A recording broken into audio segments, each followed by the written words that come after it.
Hey YouTube, in this video I'm going to be talking about how to prevent and stop overstriding completely. The reason why we want to get rid of overstriding is because overstriding increases the ground contact times you make, and what makes it worse is you overstride with your front leg. So think about what happens when you sprint. You sprint, your foot lands on the ground, it goes behind the ground, it comes off. And then the leg that's now in front, if you're trying to overstride, let's say this is the leg, so this is the femur and this is the knee down, this finger. When you overstride, your foot goes like this, or whatever range, like obviously it's not going to go straight out like this, but it's going to extend like that, and then it's going to come down until it lands hopefully underneath you, if it does. But if it doesn't, it's unfortunate because now you're overstriding.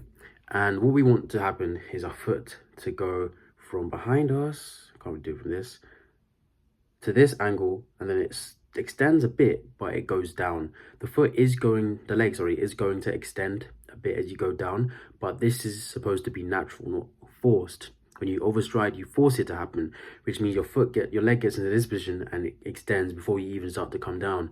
That is when you start to overstride. You want your leg to be going down slightly before you even your knee down starts to even extend, which you're supposed to do, but obviously after your leg gets started trying to go down. So how do we prevent overstriding? The way we do it is to understand that sprinting isn't a pulling movement, because when you overstride, you're trying to pull yourself forwards. It's a pushing movement. What that means is if you're trying to cover more ground, you need to use the leg that's already on the ground, not the front leg, to go forwards. Because that front leg, whilst you're extending through the air, which means you're not actually traveling anywhere. You think you are. In reality, it's giving you nothing. Only time you can say you traveled further. Keep going.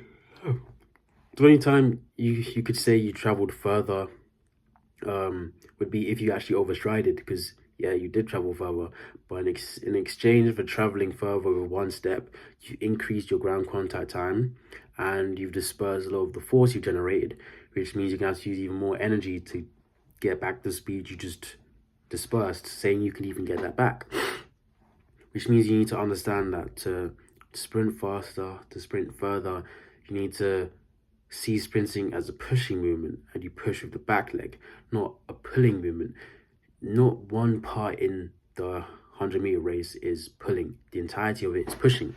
When you come on the blocks, you push away from the blocks and you push away from the ground. Once you get up to speed, you push the ground, you just tap it and you just push it away from you so you can maintain or continue to get the speed if you haven't got the speed already. And when you're trying to stop decelerating, it's the same thing there. You push the ground away from you instead of pulling it. Pulling requires activation of muscles. Pushing can be done concentrically. I think it's concentrically, or is it eccentrically? But whichever one it is, it can be done really easily. Because think of it like this. If I wanted to grab a bottle, I need to have the bottle in front of me. I need to grab it. I need to bring it towards me. However, if I have the bottle, if I want to push it away from me, I can do that kind of amount of force and the bottle's gone. If you was to even do that yourself, you have a bottle and if it's empty, then you can literally just verify. You can, if the ball's in front of you, you grab it, you can actually feel all of your muscles contract to bring the ball towards you. But if you just push it with basically no energy, by just relying on the air, just like how you would when you're sprinting, relying on just traveling through the air, you just need to let kinetic energy be generated and then realized by the time you touch the bottle so that it moves away. And it's the same thing here. You want this bottle to be not seen as an actual bottle, but see it as the ground. You don't want to pull the ground, because pulling the ground takes a lot of energy.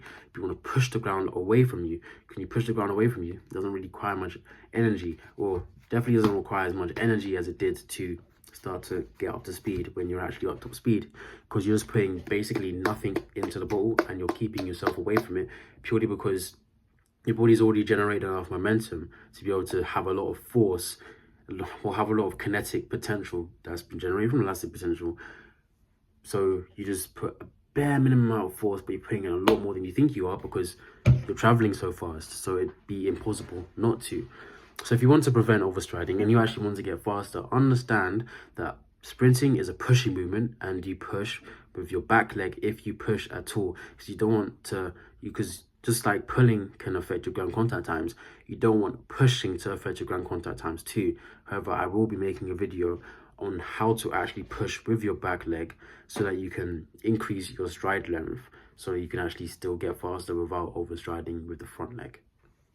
If you like my video, like the video, let me know in the comment section below. Check the description, because anything I forget to say in the video, I always put in the description. And if you like my content, subscribe. Helps the channel out a lot.